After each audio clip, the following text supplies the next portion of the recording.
এখন যাব মাছ ধরতে, ওই জন্য ময়দাটাকে আর কি মেখে নিচ্ছি। তো আমি নিজেই ক্যামেরা করছি, আমার ক্যামেরা ধরার লোক নেই, তো অতটাও হয়তো ভালো করে তোমাদেরকে দেখাতে পারবো না। আমাদেরই পুকুরে মাছ ধরতে যাব, মাছ দেখি পাওয়া যায় কি না। তো মাছ পাওয়া গেলে ওই মাছই আর কি রান্না করব, তাই তোমাদের সাথে শেয়ার করব। তো চলো, দেখো চলে এসেছি পুকুরে। এটা আমাদের পুকুর। তো এই দেখো ছিপ, দেখো। যাই হোক, মাছ আমি পেয়ে গেছি, একটা রুই মাছ পেয়েছি, প্রায় 1 কিলো ওজনের একটা রুই মাছ পেয়েছি। তো চলো তোমাদেরকে দেখাচ্ছি কী মাছ পেয়েছি। রুই মাছই পেয়েছি, কিন্তু 1 কিলো ওজনের, আর একটা ছোটো একটা চিংড়ি পেয়েছি।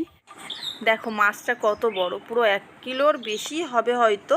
আর এখানে একটা বড় চিংড়ি পেয়েছিলাম, ভেবেছিলাম ছেড়ে দেবো, তো ভাবলাম যে একে ছেড়ে দিলে পরে আর পাবো না, তার জন্য একেও ধরে নিলাম।